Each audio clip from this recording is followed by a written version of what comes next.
Gibanang 1.4 ka mga deboto ang misalmot sa solemne nga foot procession bespera sa kapistahan sa Balaang Bata. Anang report ni Nico Sereno. Gisugdan ang solemn foot procession nga nanukad sa may Basilica Minore del Santo Niño. Hugot ang seguridad nga gipatuman.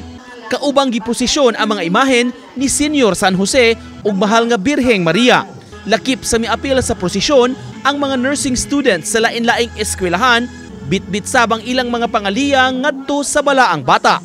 Gisubay nga rota sa prosesyon ang Osmeña Boulevard ug miliko patuo sa General Maximum Avenue.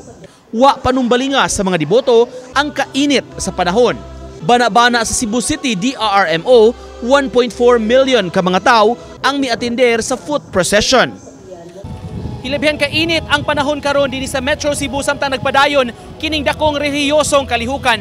Apan butang sab kini nga gipasalamatan sa mga deboto ug mga pilgrims tungod kay sa maayong panahon mas daghan ang makasalmot. Bisan sa grabing kainit, wa kini panumbalinga sa mga tao, mapakita lang ilang paghigugma ug pagpasalamat ngadto sa Balaang Bata. Mag-alas 4 sa hapon nabalik na sa Basilica ang imahen sa Balaang Bata nga mainiton kaayong gihangop sa mga deboto. Alas 5:30 sa hapon, gihimo ang Pontifical Mass sa Bispiras. Nag-preside si outgoing Cebu Auxiliary Bishop Ruben Labajo, uban si Archbishop Jose Palma ug ubang mga obispo.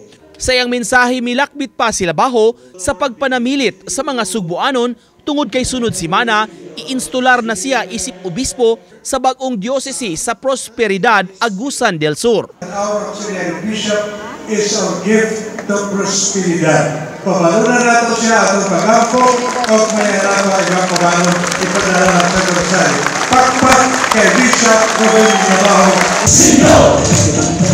Human sa misa gihimo ang traditional religious sinulog.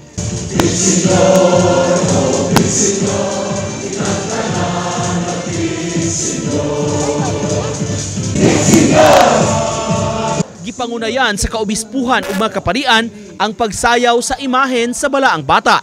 Dungan sa pagpadangat sa mga intensyon ug pangaliya, usa ka oras milanat ang pagsayaw.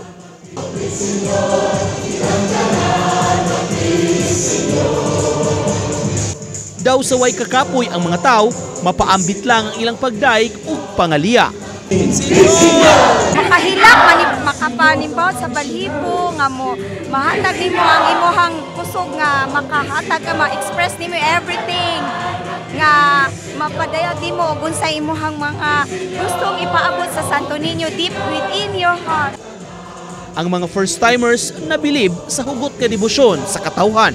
Seeing everyone gathering here with the same goal and it's all because of Santo Niño. It was really great. Naanda na gyud matag bispiras kining traditional religious sinulog usa ka oras kini nga pagsayaw bisan sa kakapoy wa kini panumbalinga sa tanan ng mga deboto makahalad lang ato kang Santo Niño sa ilang mga panghinaot, pangaliya ug pagpasalamat.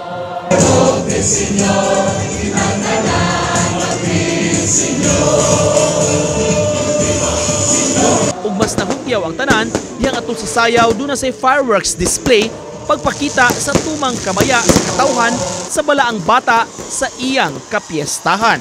Uban ni Marlon Melgazo, Nico Sereno, Balitang Bisdak.